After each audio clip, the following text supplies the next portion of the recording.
welcome back to another book talk. Today I'm sharing with you some of the 2022 favorite picture books of mine that came out this year. So I have about 5 picture books that I wanted to share with you. Of course, there are so many great picture books that came out in 2022. If you are looking for more recommendations, please check more of our videos or come into the library and chat with us. I'd love to talk more about other favorite books I have, but these ones I really wanted to share with you guys. They were really fun, different types of stories, great illustrations, offering different perspectives. All right, let's get started. The first book I want to share with you is called Cats Can.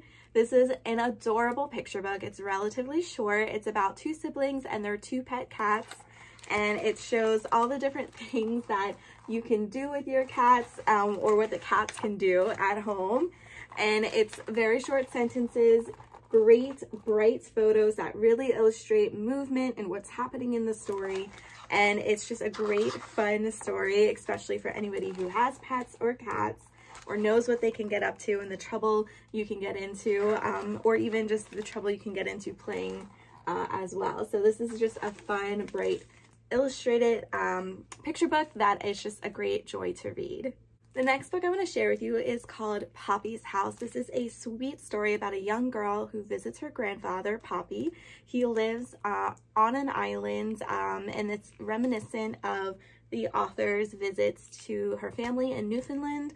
So it has a lot of that coastal vibe and a little bit of that Scandinavian vibe to it in its illustrations and what they do in the story.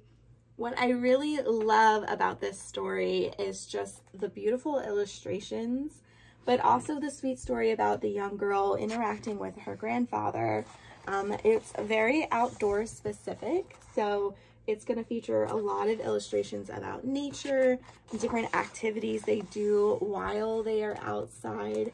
So I think that's another great perspective, and it's just really sweet about kind of not also enjoying nature, but also disconnecting, you know, showing children outside and away from devices and just enjoying visits with family and people they love, and just enjoying that kind of more simplistic lifestyle and that, you know, life away from our computers and our cities. So it's a really sweet story that I feel like even adults will enjoy reading when you're reading with your little ones. The next story I want to share with you is called Amy Wu and the Warm Welcome. This is a sweet story about a young girl who welcomes a new student into her classroom. The new student comes, he does not speak English, so it's a really sweet story about how she learns to connect with that student and how she can make that student feel welcome in the new classroom, in the new neighborhood. And it's really a delight to see. It's a great diverse picture book, really talking about a lot of different family stories and a lot of different stories about people who may not speak English. The student in question speaks Chinese, so you'll see his language illustrated throughout the story as well. But it's really about kind of making us stop and think about how can we welcome others who are new to our community or new to our school. Maybe they speak English, maybe they don't, you know, making them feel like they're not an outcast or an other or uncomfortable, making them feel welcome and that they belong here. And so it's a really sweet story from Amy's point of view, and she is just, you know, talking about her culture and welcoming the new students' culture and where they can find common ground and how they can come together and become friends and start a new journey together. So I think it's just a really sweet story. It's probably one you might have already heard of because it was getting some good press right before it released. But yes, I definitely recommend you check this one out as well. Next 2 picture books are going to feature more emotional topics. I know social emotional learning is a very big topic right now. Even with that last book I shared, it definitely ties into those topics. This next particular book is about somebody who's dealing with their own emotions, but they don't think so at first. And that book is called Annie's Cat is Sad. I know I'm a big cat lover. It's a theme. But this is a really sweet story about a young girl, Annie, who thinks her cat is sad. So she's going all throughout the day trying to find her cat, trying to cheer her cat up, only to realize at the very end of the book that she's actually the one who is sad and how she's dealing with that emotion. And she ends up getting comfort from her cats, and it's just a really sweet introduction into emotions and how we might be feeling and how we might be dealing with those emotions and how animals can help us deal with those emotions. So it gives a really sweet, different perspective on sadness as an emotion and how we deal with that emotion and how we seek comfort from those we love, whether they be a pet or a person in our life. So I would definitely recommend you check this one out. And it just opens up a lot of great conversations around emotions.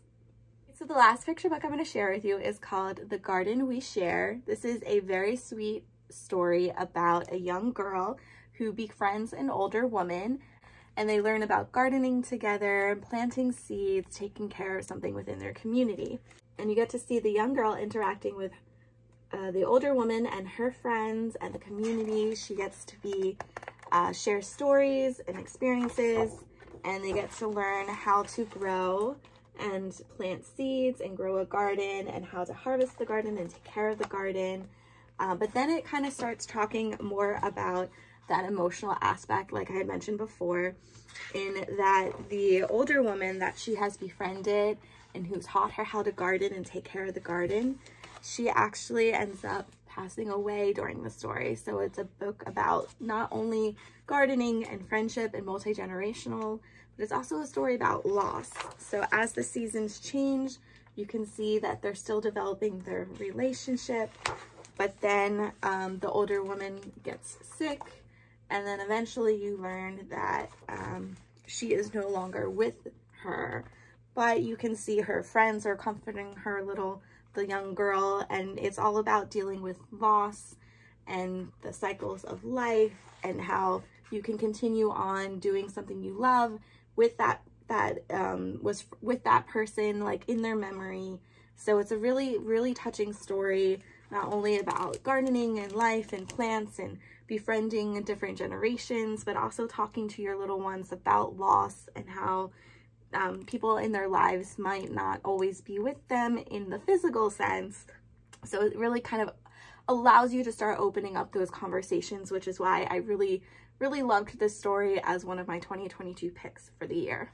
I hope you enjoyed learning more about my 2020 favorite reads of the year for picture books. Some of the great books here are all available at the library.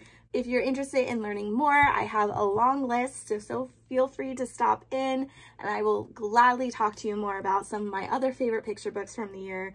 But I hope you got to see some great reads that you might have missed and are able to come check them out at the library. For more book talks and more library programming, please visit our website at www.grundylibrary.org or check out our social media pages.